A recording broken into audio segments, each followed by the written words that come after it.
মানুষের জীবনে শারীরিক প্রতিবন্ধকতা থাকলে তা যেন একটা অভিশাপ। উচ্চবিত্ত পরিবারের হলে তাও চিকিৎসা করানোর চেষ্টা চলে, কিন্তু দরিদ্র পরিবারের প্রতিবন্ধী সন্তানের জীবন হয়ে যায় দুর্বিষহ। অনেকেই অন্যের সাহায্যে চলে, তবে এমন অজস্র মানুষ ভিক্ষাবৃত্তি বেছে নিতে বাধ্য হয়। তবে এদের মধ্যেও অনেকে নিজের আত্মসম্মান বজায় রেখে বেঁচে থাকার লড়াই চালিয়ে যান। ক্ষুধার্ত থাকলেও এরা জীবনে হাত পাততে শেখেননি, তারা কষ্ট করেই বাঁচতে চান। ঠিক এমনই এক কষ্টের জীবন কাটাচ্ছেন সবুজ। নিজের ওষুধের খরচ নিজেকেই জোগাড় করতে হয় তার। এই ছেলেরা অনেক দিন যাবত কষ্ট করতেছে। হ্যাঁ, প্রতিবন্ধী, চলাফেরা অনেক কষ্ট।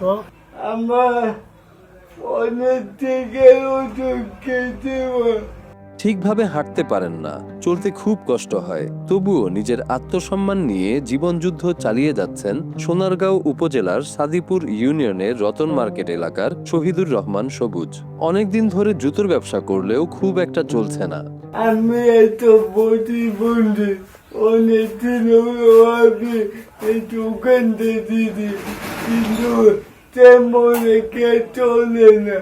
সবুজ জন্ম থেকেই শারীরিক প্রতিবন্ধকতা নিয়ে বড় হয়েছেন।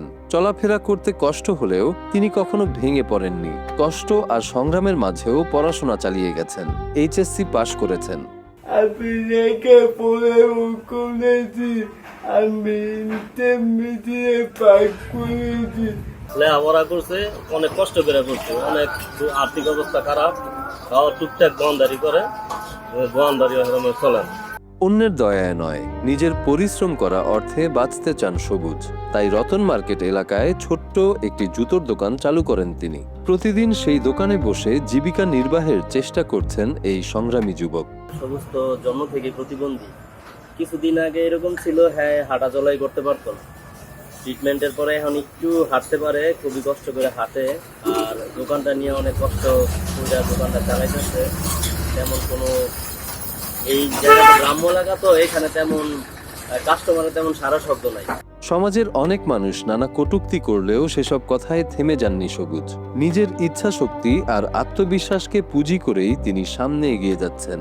তবে নিয়মিত চিকিৎসার জন্য তার অনেক খরচ, যেটা তার ছোট এই দোকান থেকে আয় করা খুবই কষ্টসাধ্য। আমার অনেক থেকে খেতে কদিন পয়সা থেকে দিতে অসুস্থ থেকে সবাই আমার জন্য দোয়া করবে। অনেক প্রতিবেশীরাও তার দোকান থেকে জুতো কিনে তাকে পরোক্ষভাবে সহযোগিতা করছেন। আমরা আশা করি যে এইখানে আইসা আরে কিছু মানে সাহায্য করলাম, মানে জুতো নেওয়া এটাই সাহায্য এক ধরনের। মানে হাতে নিলে আর দোকানটা একটু রানিং হতো, মানে তেমন ভাবে রানিং না দোকানটা। তেমন হয় না আমরা এলাকার লোক কিন্তু একটু দূরে যায়, একটু ভালো জিনিস আনবো, এটা বাদ দেয় এলাকার যে একটু দোকান আছে এটার দিকে আমরা লোক দিব।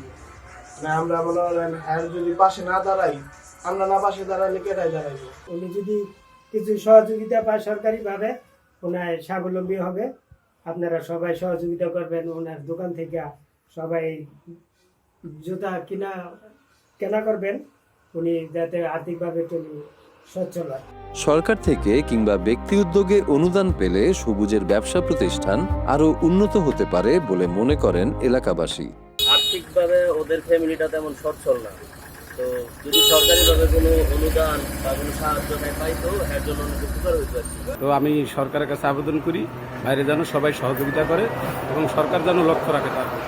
সবুজের এই সংগ্রামী জীবন সমাজের অনেক মানুষের জন্য অনুপ্রেরণা। প্রতিবন্ধকতা নয়, মানুষের ইচ্ছা শক্তি তাকে সফলতার পথে এগিয়ে নিতে পারে। তারই প্রমাণ সবুজ। মানবিক সহায়তা পেলে তার জীবনের এই কষ্টের ভারটা হয়তো একটু কমে যাবে। সবাই যদি উঁচু আমার থেকে নজরে থাকে, আমার উঁচু তলা বেপরতে হতো।